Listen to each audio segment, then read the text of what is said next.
মিরপুর থেকে সবশেষ আপডেট, ভালো খবর। মিরপুরে রোদ উঠেছে, বৃষ্টি নেই এবং রোদের তাপ এতটাই বেশি যে এখানে আমার দাঁড়িয়ে থাকতেও কষ্ট হচ্ছে। ঘণ্টাখানেক আগেও মিরপুরকে ছোটোখাটো একটা লেক মনে হচ্ছিল। পুরো স্টেডিয়াম, পুরো আউটফিল্ড পানিতে পরিপূর্ণ ছিল। সেই ছবিগুলো হয়তো আপনারা দেখেছেন, কিন্তু এখন খালি চোখে আপনি এক ফোঁটা পানিও দেখবেন না। এটাই মিরপুরের ম্যাজিক, মিরপুরের জাদু। না, ম্যাজিক না। অনেকে বলে মিরপুরের আউটফিল্ড দুনিয়ার সেরা, শুধু বাংলাদেশের মানুষরা বলে তেমনটা না। গত নিউজিল্যান্ড সিরিজে নিউজিল্যান্ডের স্টাফ থেকে শুরু করে কোচ, সবাই ক্রিকেটার, সবাই অবাক হয়েছিলেন মিরপুরের আউটফিল্ডের এমন ব্যবহার দেখে।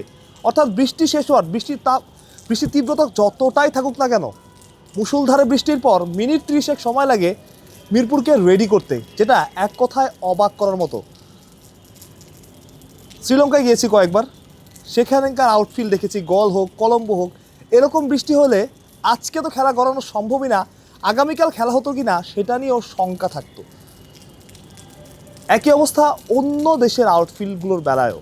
বৃষ্টির তীব্রতা বেশি থাকলে আসলে ওই দিন খেলা করানো কঠিন হয়েছে। এবং যারা জানতেন না, যারা আজকে আউটফিল্ডের ছবিটা দেখেছেন শুরুতে, তারাও ভেবেছিলেন আজকে আর কোনোভাবে, যেভাবে বৃষ্টি পড়ছিল, মাঠে খেলা করানো সম্ভব না।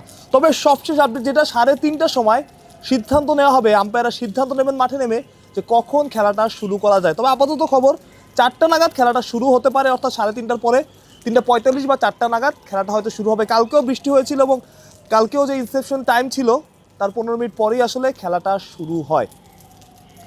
অর্থাৎ বলাই যায় এখন একটা ভালো খবর, যেটা যে ম্যাচটা অন্তত শুরু হচ্ছে, এতটুকু বলাই যায়।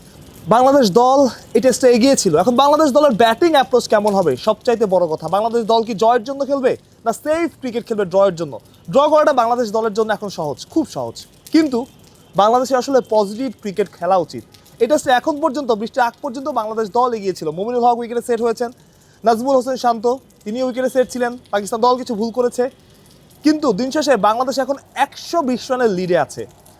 উইকেট কেমন আচরণ করবে সেটা বলা মুশকিল, কিন্তু দিনের শুরু থেকেই আসলে উইকেট একটু বোলিং ফ্রেন্ডলি আচরণই করেছে।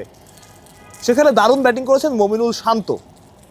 এখন যদি তারা একটু অ্যাটাকিং মাইন্ডসেট আপে খেলে, একটু রান করার চেষ্টা করে, কালকে যদি পাকিস্তানকে 70-60 ওভারও ব্যাটিং করানো যায় বা 50 ওভারও ব্যাটিং করানো যায়, বাংলাদেশের কিন্তু একটা হিউজ চান্স থাকবে যদি তারা প্রথমেই 2-3টে উইকেট তুলে নিতে পারে। এবং বাংলাদেশের মাইন্ডসেট আপ কেমন হয় সেটাই দেখার পালা।